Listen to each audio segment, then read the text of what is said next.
because no me say you go just they prepare yourself as girl to just make them marry you off, all that kind of conversation. So now Zuriel Oduwole Azalia now go follow us yarn this matter. Now alternative education.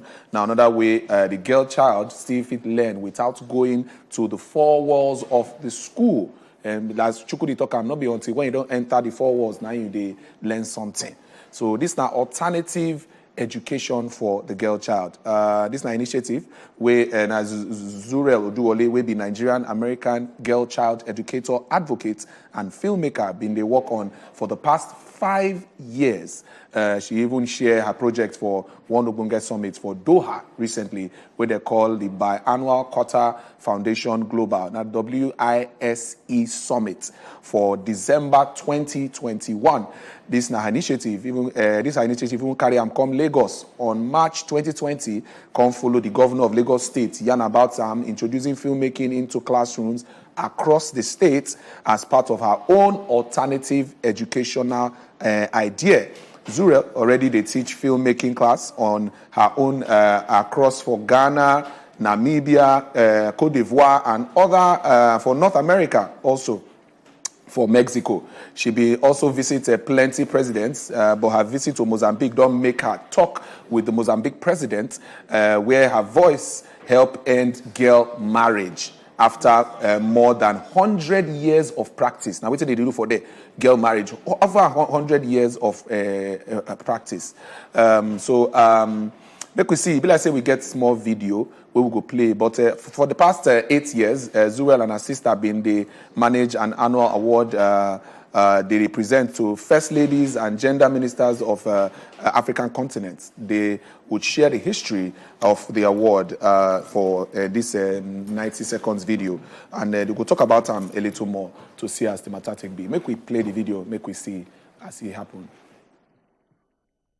There can be access for all, as long as there's internet. And this day and age, internet is becoming more readily accessible to people all over the world. So this means that education will become more available to girls and students who may not have had access to it before. And then another advantage of online learning is flexibility. You know, everyone has things going on at home, going on in their lives, but with certain online programs, you can learn at your own pace, you can get ahead, and you can even graduate early. I took advantage of flexibility in my online learning. I got ahead, and that's allowed me to travel and do all these various projects, whether it's speaking to world leaders, speaking to students in schools, or speaking on global stages like this. And doing exams at 3 a.m. And so actually listening to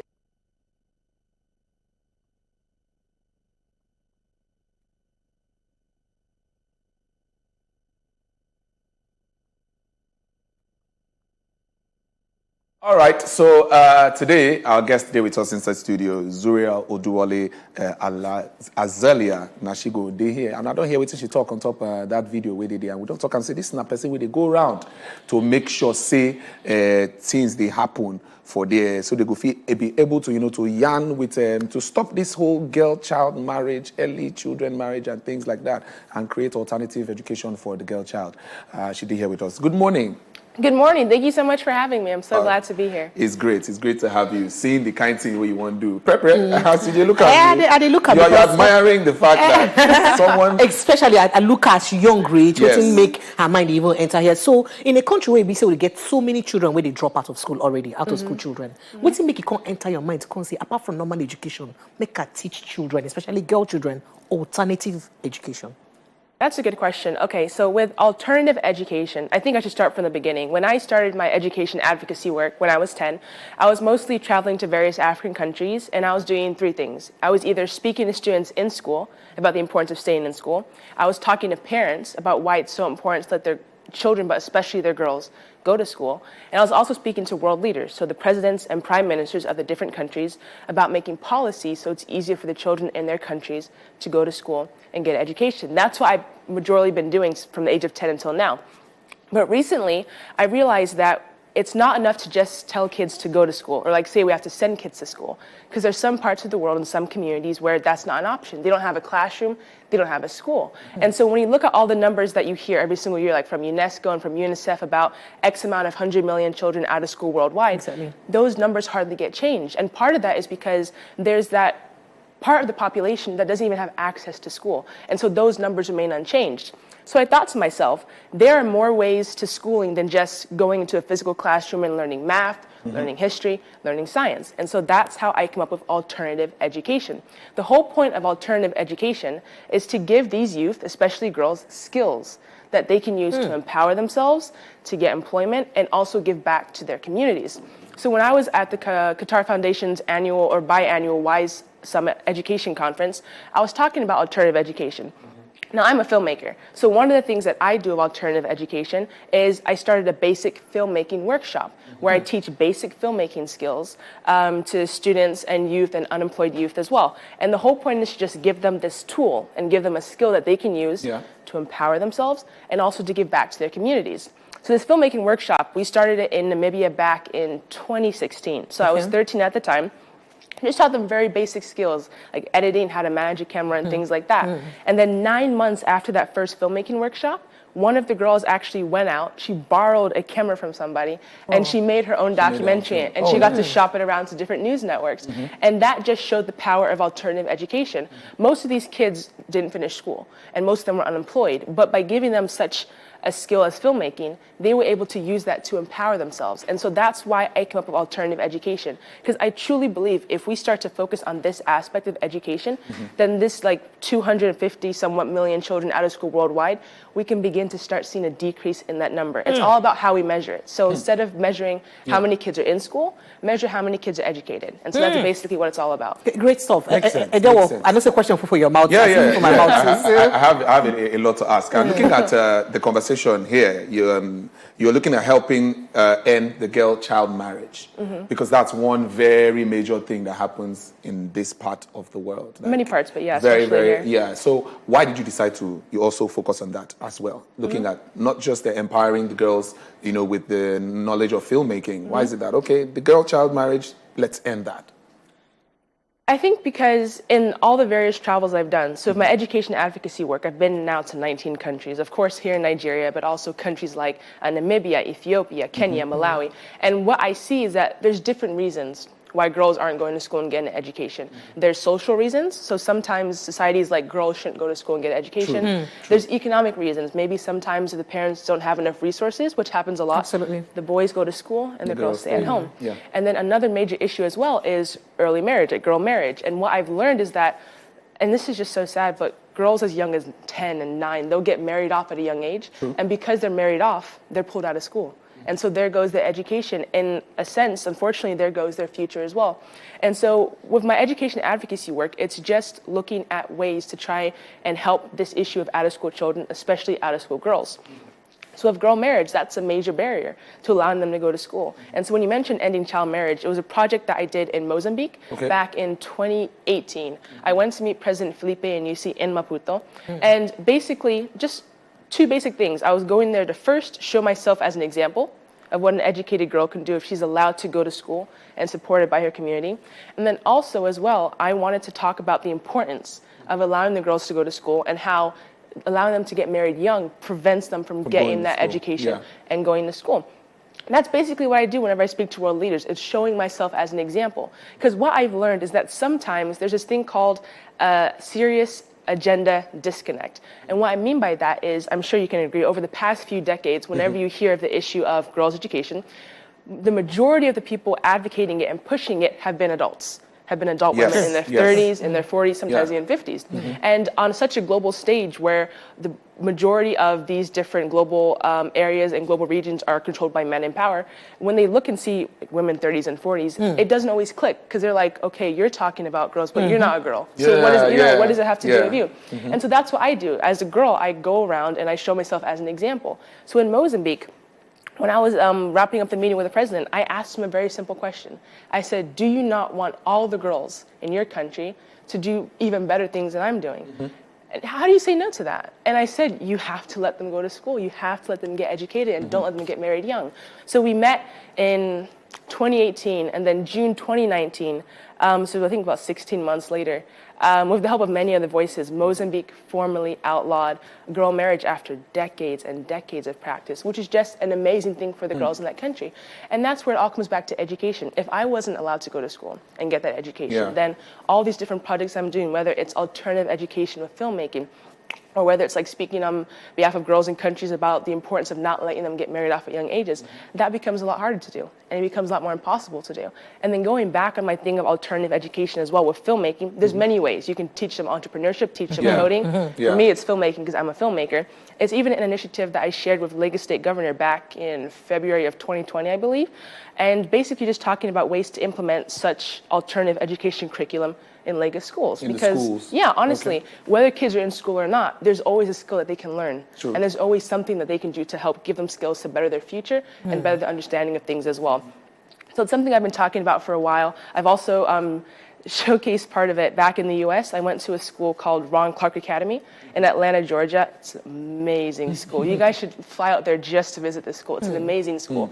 I think Oprah even at one point called it the best school in America. Oh, and nice. basically, they weren't teaching them filmmaking, they weren't teaching them entrepreneurship, but the way they taught them the basics, subjects like math and science and history through dance and through creativity, that in its own form is also alternative education. So there's so many different ways that we can implement this. And so it just means that, you know, finding the right ways to do so and finding the right partnerships. Okay, so I know Seifi had some people to understand exactly how this is. So I just break and dance more. Bottom line, they say she did push, make it be say every girl picking learn to go to school because she don't find out say one of the problems we be say girl children they get when they stop them from going to school, social influence. So you be say some people don't look and say, oh, make you get boy picking, get girl picking, make girl day house, make boy go school. And then the fact say if they marry these girls out early, it also stop them from going to school. So now waiting make you don't put eye for waiting consign make it be said stop girl marriage first, child marriage. Make they need to send our small girls into marry early. Because if it be say you send them go school, they don't go school enough to understand, say, it gets as I go use pursue my career reach before it be say I come marry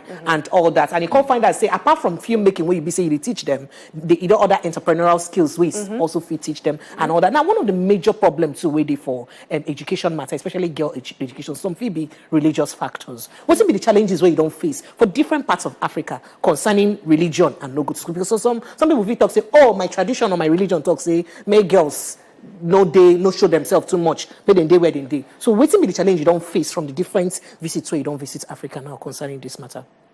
I think with the majority of the countries I visited across the African continent, so in West Africa, here in Nigeria, Senegal, Sierra Leone, East Africa, Tanzania, Kenya, Ethiopia, Southern Africa, Mauritius, South Africa, Namibia, the reasons that I mentioned earlier, whether it's social, whether it's cultural, whether it's economic, those are the majority of reasons that I personally have seen that prevents girls from being able to go to school and get an education. And so that's why I focus the majority of work in my areas. Of course, there's other factors as well, like religious factors and other such things. I just focus more on the things that I've seen, and that's what I focus on tackling with my education projects.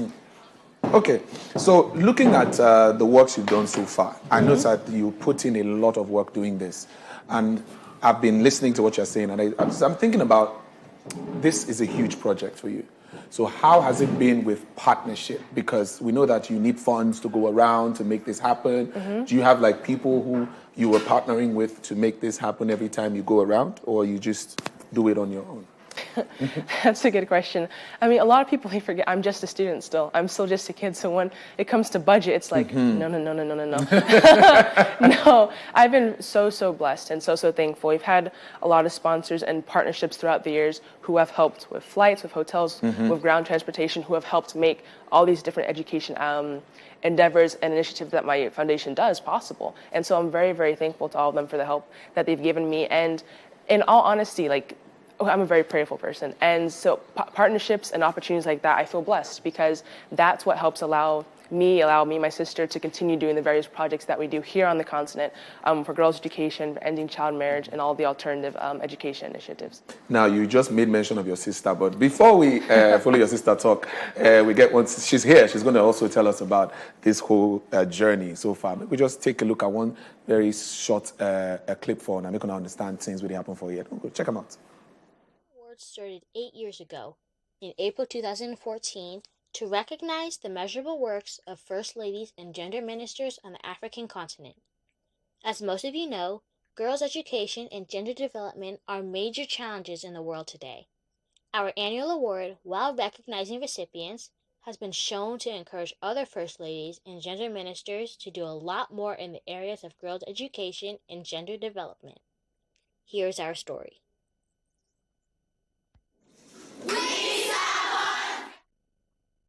Drop that small package, we're going to see the updates on there. And we have Azalea here with us. Yes. It's good. Azalea, how are you? I'm doing well, thank you. How are you? I'm great. So looking at, we've been speaking to your sister and she's been telling us all this great stuff that you guys have been doing. So tell us, from your perspective now, what is your driving force behind this whole project for you? What is pushing you, basically, to get involved? I think it started, I guess, when Zuriel's journey started when she was 9 and created her first documentary on the Ghana Revolution. And we flew out there, and there we began to see children who were not in school. And Zuriel being older, she was able to notice it first and analyze it before I could as well. But then after a while, I was starting to pick up on it and go, okay, I see the issue here. I see that we need to go out and make a difference and implement different things that we can to help and get more children into school as well. Good. Great stuff. And I was going to ask Zuriel this, looking at your immediate community, now where you are, because it's good to go out, tell people about everything, but the immediate community, are you guys also covering that area where you stay, the girls around there? Have you impacted the people around your immediate community before you decided to go out to the world, to different countries? I assume by immediate community, you mean like back home, in the US, right, Los Angeles? Yes. Well, see, the different projects that I do, there's the education initiative, and that's trying to get out-of-school kids back into school. That's a challenge that is majorly faced overseas and in other countries as well. But whenever I go and speak to different schools, part of it is showing myself as an example of what you can do if you stay in school, because that's still something we talk about in the US, staying in school, getting the education, and then also if you have dreams, and you truly believe in your dreams and your passion, and you allow that to drive you to help you accomplish your dreams.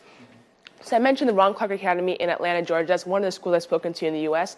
I also spoke to a school actually like 10 minutes down from where I used to live, Eisenhower High. I also was part of We Day event. So like they got 16,000 screaming kids in California in the San Jose Center. They came over there, and the whole point is just showing myself as an example. Because honestly, anywhere that you go, it's important to see what others are doing so that you can understand what's possible as well. One of the things that I talk about, in addition to education and why I choose to show myself as an example, is because there's this thing that I always say, it's show, not tell, right? Sometimes you can say something like, oh, when you get older, you can be a doctor. When you get older, you can be a lawyer. But in that moment, the kids might not see it, and the parents are probably like, oh, that's too far down the line. But if you show them an example of what they can do from now, from age 9, from 12, 13, 14, you show them what's possible, then they can look at that and say, huh, I can do that too. I can do better things than that. And so that's the message I have, whether I'm speaking to schools here in the African continent, in Europe, or back in home in California. Nice. Show, not tell. Let them see it. Let them see you. Okay. Before we come back, we have another thing, another clip to show you guys. Before we have our final conversation with Zuriel and Azalea right here, let's check this out.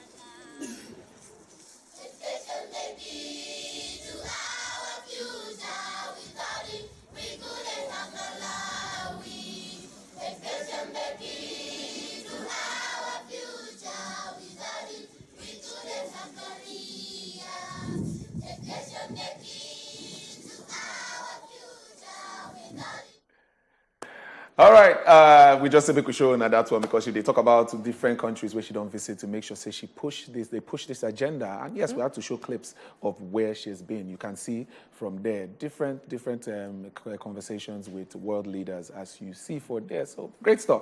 Prepare, you get anything we want add for here or make we just wrap up the matter? The thing, what thing they do, they sweet my belly, but my major concern, especially concerning filmmaking and all that, how it be say they use gather equipment, that kind of thing, because last person go need camera, person go need computer where you go use edit and all that. How far this one way be say support come easily like that? How you they take manage them?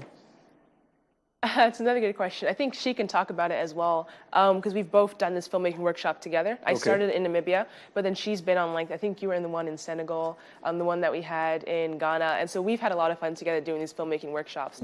And part of what we do is we show them, like I mentioned, basic editing skills. So we show them free software, how to get the free software, and then, you know, nowadays, you don't have to have like a SLR camera or like one of those, or any of these production cameras you have right here. You can use your phone. You can go out, you can film something, and you can even borrow equipment as well. The story I told you about that girl in Namibia, she didn't have a camera, she didn't have the equipment, but she went out and she borrowed it. She went out to her community, her neighborhood, and she borrowed the equipment. So the thing is, we're not trying to make it hard for them to learn filmmaking skills. And that's why we push things like how you can use your phone, how you can edit from your phone. And we show them all these different skills and tricks that they can use, so that way they can go out and be a filmmaker. No matter, like, we don't want there to be an issue of there's not enough equipment or there's not enough funding. We're telling them, no. You can use your phone. There's YouTube. There's all sorts of like sites you can upload videos to for free. And that's basically what we've been teaching them at the filmmaking workshops. Okay, so basically they go use the things where they're available to them, no matter how expensive it is, and then just learn this skill to use better themselves. Yeah, and then again, they can always go out and borrow equipment as well. Good stuff. I like that. So you can always go out and borrow. Just get the work done. But so far, looking at the progress now, let's talk about the progress of this your project. How far has the progress been? Have you been seeing? Has it been really moving as fast as you wanted to go? The impact. Okay. Well, when you say this project, there's a span of projects. With Girls' Education Advocacy, by the grace of God, we'll continue doing the work, and hopefully we'll start to see a lot more change as well, honestly. Because like, this is not something you do for a year. You just drop and hope that, everything's changed, you know? Sadly, it does take a bit of time. And we hope that with more time and with more, these different projects in different countries, we'll see a lot more change. And then with regards to the filmmaking workshops, I mentioned the success story in Namibia. We've also done the workshop now in Mexico, Nigeria, Ghana. Yeah, and so we've seen success with that. And another thing that we've done as well as part of our Dasusu Foundation is we launched something called the Dasusu Awards.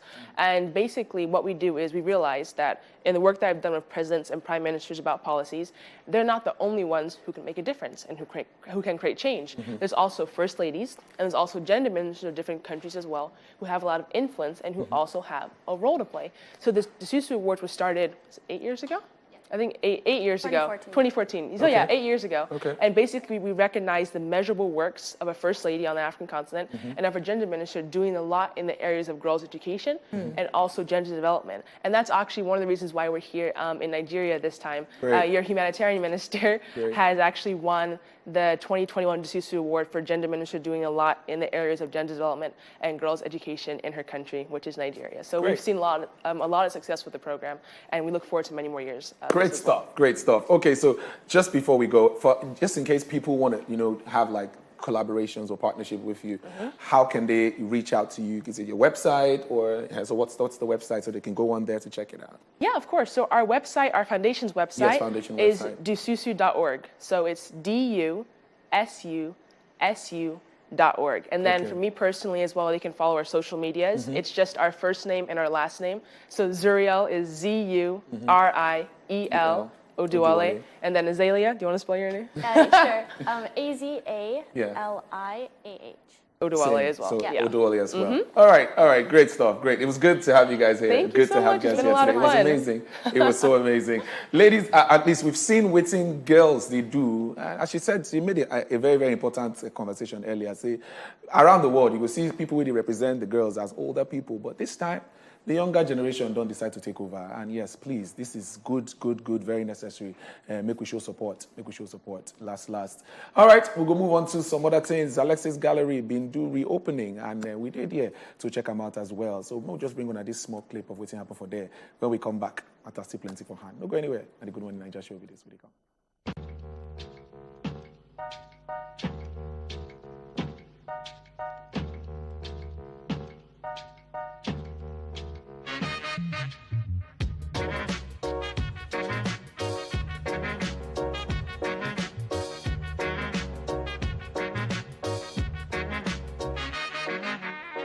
Oh yes, Wazobia TV and of course Wazobia Max TV. We did live for the relaunching of Alexis Gallery. Not just that one alone. They say today now also the 8th edition of FATE. What do you mean FATE? They say now Alexis Gallery residency program for young and emerging artists. So today they say they put 5 different artists for this studio for 3 weeks. Say, make them come up with this painting and drawing and all of that. Now, one of the other things we will do here to celebrate, so probably I'll get to talk to them, make them take us around, show us what all of this painting mean. And my name is Henry Fondit. It's suit me for Bele because this place is already so sweet and interesting. Now we go bring on everything with the shell for here. You're gonna follow me.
But yes, like I tell you now for the other side, now everything where they see right there, now the relaunching, the revamping of Alexis Gallery. So if you don't ever come here before and you come here today, you can see everything they way different. Anyway, no be my work because no be me do one, but I go like call the creator. My Oga boss. Yes, sir. How you day, my man? I do alright. I beg, what's your name? My name is Matthew Oyedele. Okay. Who you be for here? I'm the curator of this gallery. Okay. Now, let's say person the way they watch you now, not really know anything where they stop here. I beg, take us through what's in the happen right now. Okay. We are here at the opening of Fate 8 exhibition, and that's not the only thing happening today. We're also relaunching the gallery, and we're also celebrating 8 years of Art Cafe. So it's like 3 events in one. So talking about the exhibition, this is, an exhibition of works that were created from the residency program that happened here in January. The artists were here for 3 weeks and they created these works. We brought old artists to mentor them, guide them, and talk to them. So the works you are seeing on display are the works that were created in those 3 weeks. So the works were properly critiqued, scrutinized, and that's why you are seeing them in at this exhibition.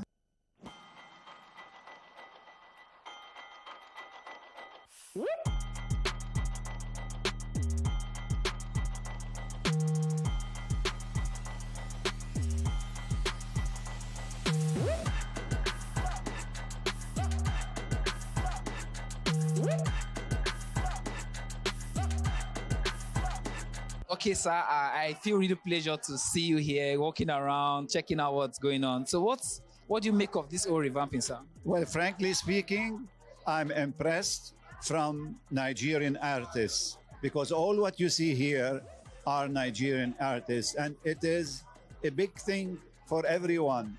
And I'm going to show you later on something that shocked me. A man who is not an artist was able to make a painting that looks like a photo. So imagine all our youth who can follow. I don't know the name of the man. If it's written there, we will see it. But if all our youth who think they are demoralized from government, I have to be frank with you, because government has to help everybody. So if they are demoralized, they are supposed to think for themselves what they can do. So that guy, I wish he was here, is a big example for each and everyone wherever they are.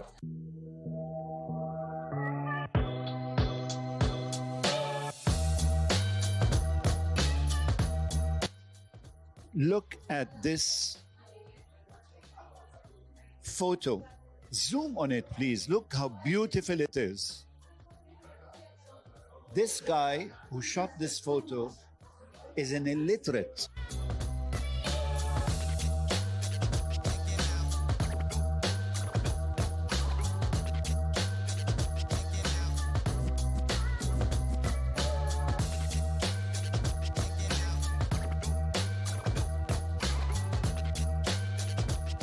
How you doing? What's your name? My name is Favor. Favor. Any art here favor you? Yes. Which one in particular? First, which of the artists will you like? Okay, so I like Mayowa Esong. Oh, wow. So, yes. So I like these 3 paintings behind me. My favorite is the one in the middle. Hi, everyone. My name is Mayowa Esong. I am an artist, and I'm one of the artists that is exhibiting here today. So this is one of the paintings that I did. Yeah, this is called Duni.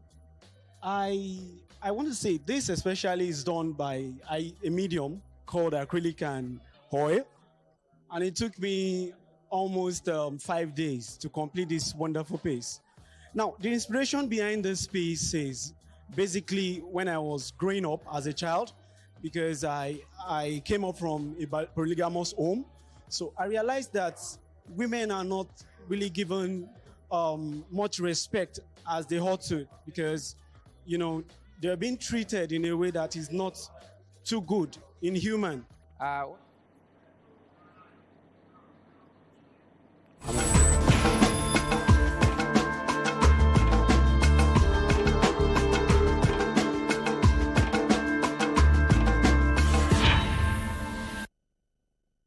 So all of the major things we say they happen for the global space, whether in a war, whether in a peace, everything they always affect business.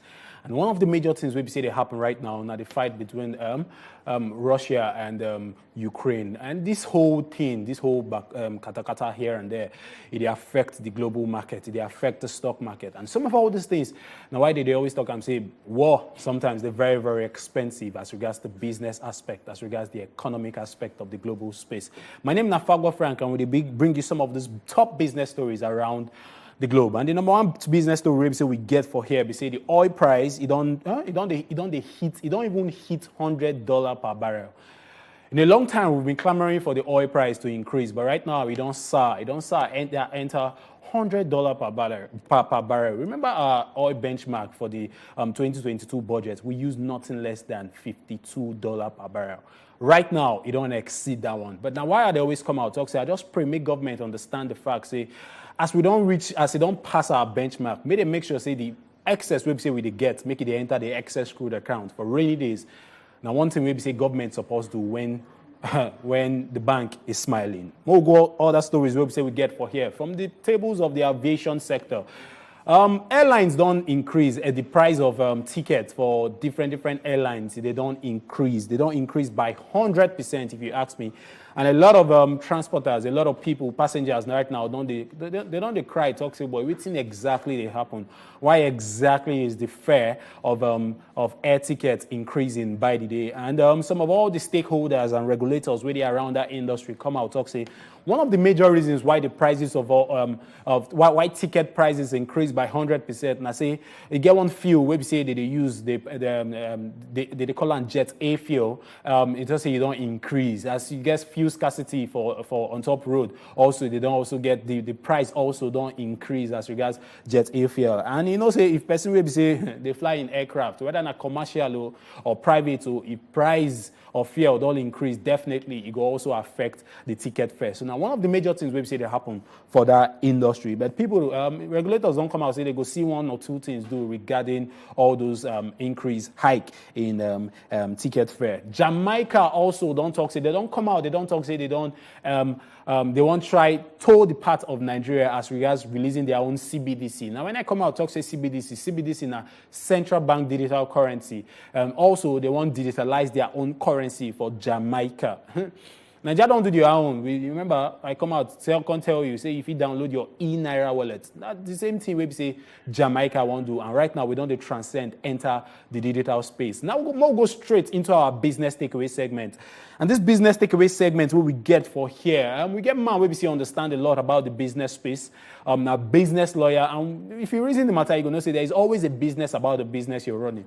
Forget the passion, forget about the drive sometimes. Understanding the business of the sector where you play, will make you understand, say, okay, you can earn more and you can save yourself some taxes or different other loopholes where they different policies where they are around that sector where you find yourself. Now, why I bring business lawyer, and now we see understand a lot about the Nigerian business landscape, Mr. Omorui Ediograwari. I just pray say I get that pronunciation. Please, can you help me out? Omori Edogari. Okay, Omori Edogari. We're trying. So you're very much welcome, Mr. Omori. So what exactly is the concept of the business behind your business? If you check different sectors within for this country, within entrepreneurs need to understand within be the business about their business website that they run.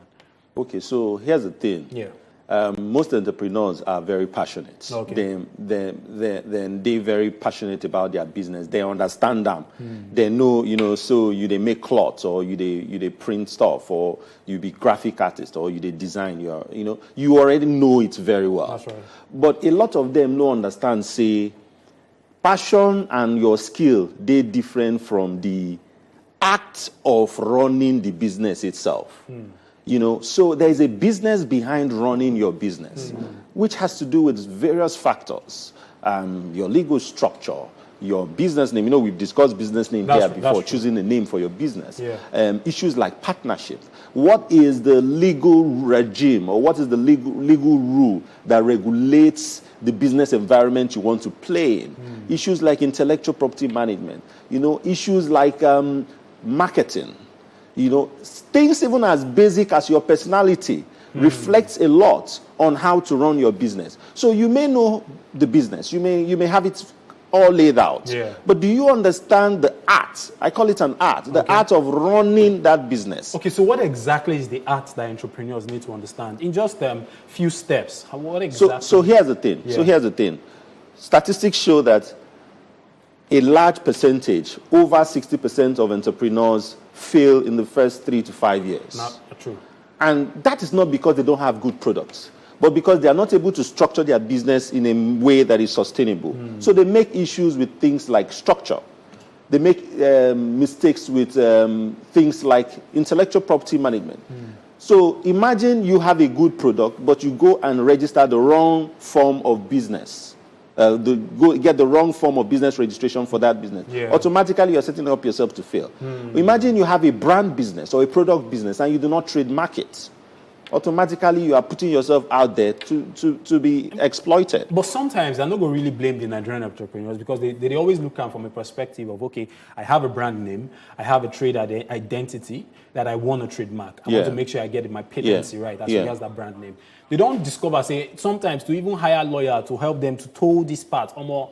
Lawyer don't charge them their 1 year revenue. No. So if you want to understand, what can exactly be the ways around navigating to get a trademark in something that is cost friendly? So here's the thing. Put your money where your mouth is. So sometimes I see people and young entrepreneurs, they come up with a name, they even do a signboard, print complimentary cards, do all the basics without taking care of the structure.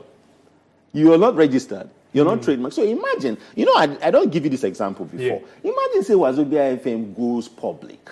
Wazobia TV is public without protecting their brand collaterals. You're putting up yourself to be exploited. So the law does not pity you because you have set up something first. The law looks at who registered first, who has the documentation to show, right? So it's very important that you have that advice. You cannot put a price on a lawyer's support for an entrepreneur, especially in the early years. Okay, but entrepreneurs, they come out, they talk, say, boy, we get weak labor laws for this country.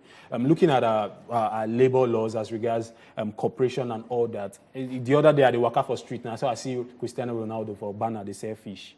So person carry Ronaldo image, put on for your own banner, they sell fish. So there are different people, they always cross things around that aspect. Waiting exactly be the ways around it to make sure we strengthen our laws in just few sentences because time no day our So side. here's the thing, there's going to be a startup bill, which is going to help entrepreneurs, which is going to really help put some sort of structure to the entrepreneurial ecosystem in Nigeria. We're passing right? it now. So their work is is ongoing on that startup bill. Okay. But what's important is that if you're an entrepreneur, it's important that you get expert advice, right? So that's the idea behind the business of running your business. Okay. A compilation of basic rules that will help an entrepreneur propel himself to build a successful business. So you know the basic things, you know what you need to do, you understand your structure. Things like partnership. Do you understand that a lot of entrepreneurs enter into partnerships with people who should actually be employers? Oh boy, my entrepreneurs go come meet you for your Instagram page. May they get my book. May they get my okay, book. they want to Business get your of book. running your business. Fantastic right? one. So send me a DM Okay. at Uyilo. Okay. Uyilo. At Uyilo or Alright. the law firm Edugere and Company. Send a DM and you get the book, because the book is the first of its kind. All right, so you can catch him across all social media platforms at Uyilo, and also catch me across all social media platforms at Fagbo Fram. We'll continue the conversation on top of your money, your business, and the economy. No go anywhere, because the Good Morning Nigeria show will continue. Stay profitable.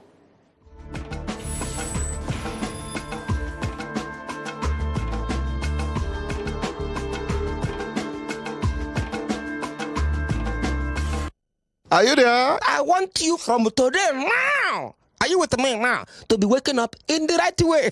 How is the right way to wake up? Keep watching Good Morning Nigeria show. Make una dey watch wetin Good Morning Nigeria show. This na Good Morning Nigeria show. Onto Wazobia TV and Wazobia Max TV. On top of Wazobia TV, on top of DSTV, on top of Go TV, and on top of everywhere where you see Wazobia TV. On Wazobia TV and Wazobia Max TV. Where you dey go? Where you largest your big back? If you don't want largest your big back, carry the television, go anywhere where you go. Not touch that there, because normally, if I hear I'm gonna saba direct.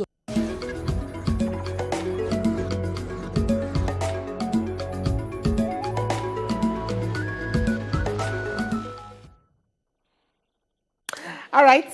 A lot. Honorable sir. A lot don't happen. For those of you who just So join many. us at this time, we have closed shop. We can't wonder say where you did since. But normal, we'll go see tomorrow as well. But before I leave, I just want to ask one small question to prepare. I know just a think. As we don't hear say Russia don't go bombard Ukraine. Should not be the right time where our Nigerian government suppose go they carry our Nigerians with the Ukraine. Most countries now, right? We say they go do now to begin evacuating. So we don't start. We're not. No. We need a day in a hurry. We know they do that We kind of they thing. watch and monitor the atmosphere. Okay, until when people don't. But we know the day in a hurry like that. Okay, I just say make The ones who happen for that country, how quick will be they to do any I evacuation? just say make It may happen for South Africa. How quick will be they to do? We know the day in a hurry like that. It is well. Well, until tomorrow, we will come again on top on our screen with the best of teletainment as usual. My name is Sirimen Edewo. Follow me on top of my social media handle at Edewo10. And my first lady, we did here. Wait till me your handle again. Precious Enyi official for top of Instagram and for Twitter na precious_Enyi. Till tomorrow, we go jam, we no go get accident. Yeah, we go draw our cap, come out. Democracy, you we say see tomorrow they go evacuate. after the signing.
Just gone off by Shaban. It's Giroud. It's a second.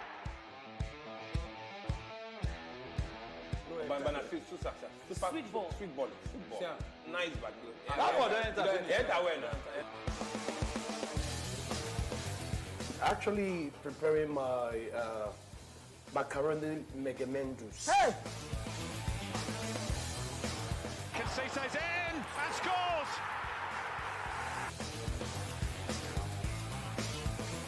So this is coffee. Opo kitchen. Actually, I get kitchen. You get kitchen? Not before house. During lockdown.